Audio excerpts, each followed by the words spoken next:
because anger and frustration and control and hatred and envy and jealousy and insecurity and unworthiness and guilt and shame and suffering and depression, those are all derived. Those are emotions that are derived from the hormones of stress, and psychology calls those normal states of consciousness. Those are altered states of consciousness, because in stress, the physiology is that we're knocked out of homeostasis, we're knocked out of balance because we're perceiving some threat, some danger, some emergency.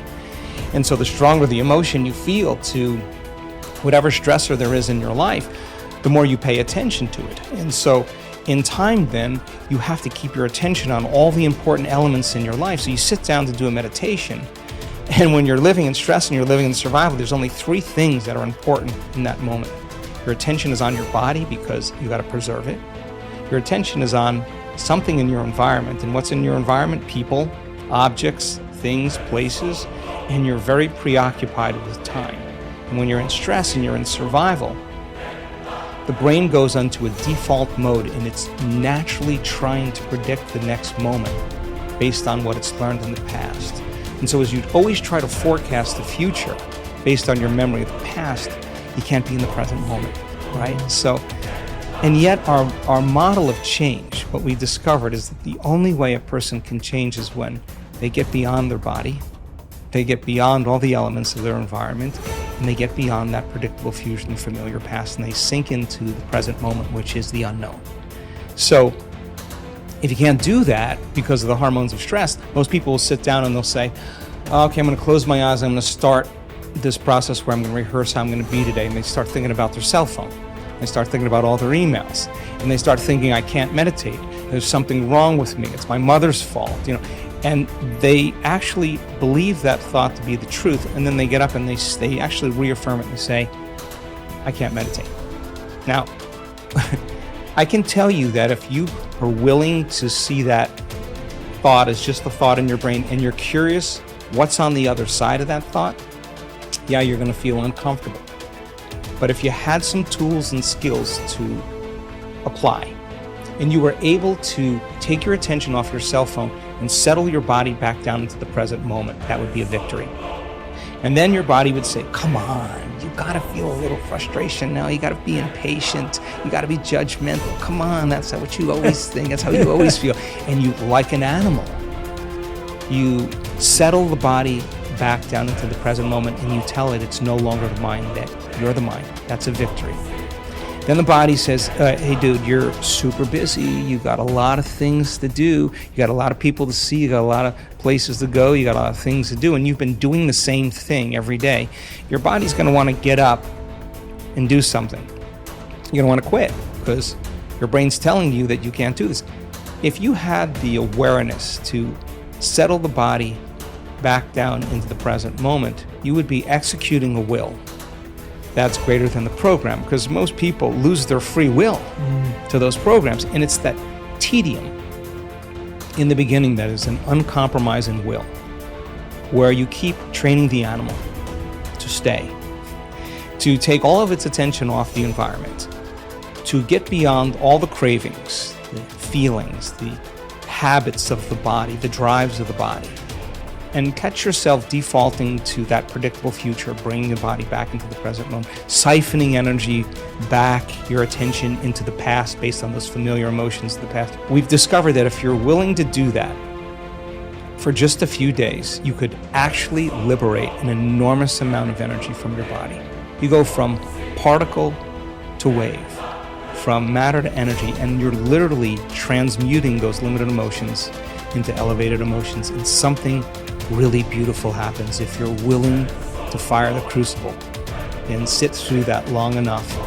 All of these emotions move, that energy moves right up into the heart, and the person starts falling in love with life. They start feeling this state of gratitude, this gratefulness to be alive, this ineffable word of relaxed and awake. And something really magical happens when we've discovered this little simple thing.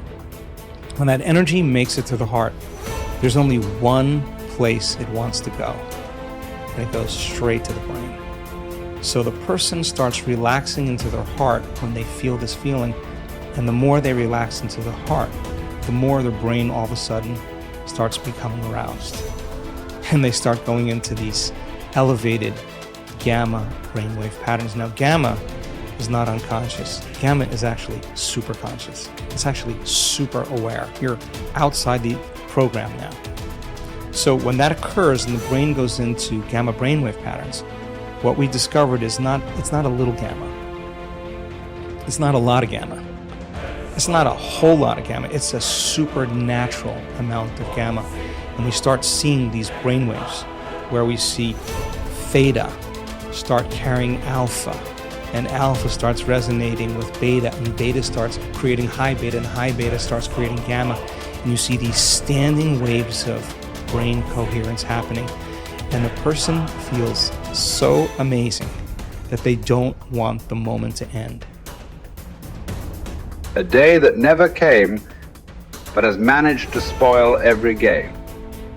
One day that takes all the blame, the basis of all fear and shame. Cripples the blossoming of the life's flame. A spoiler that makes life a dream.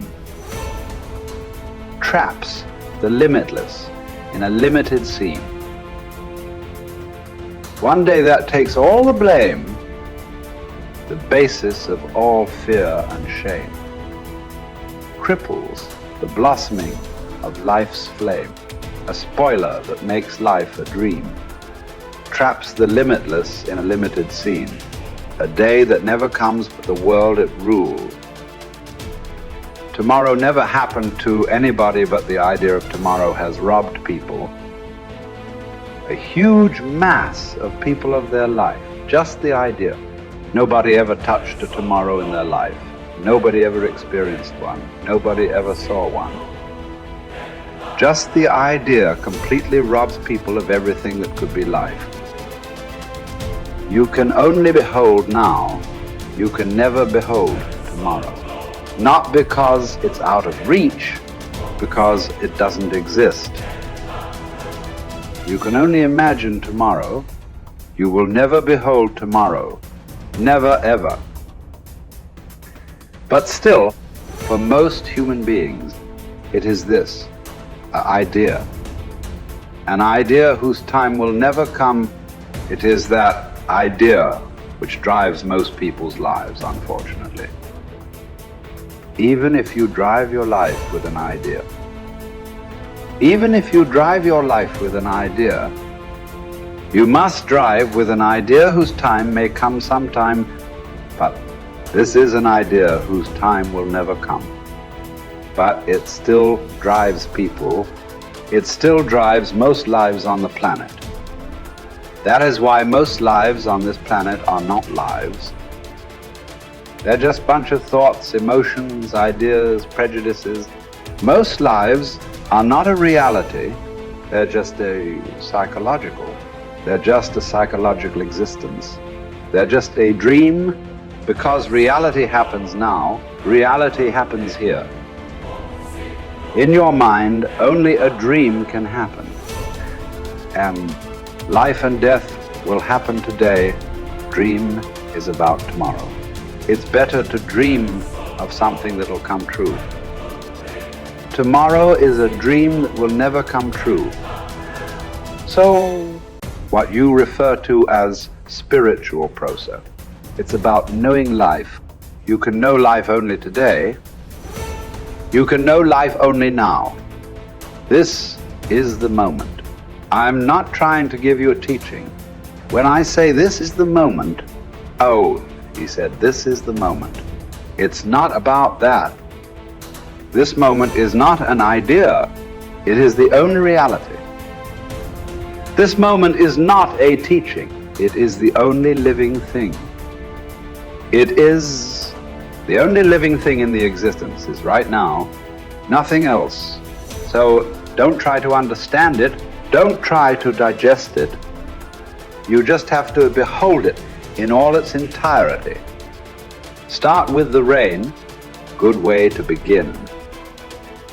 See how to address the larger issues of my life.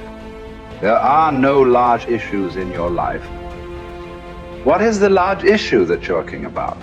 It is just about what job to take, which girl to marry, where to go for vacation, whether to get married or not get married, you know.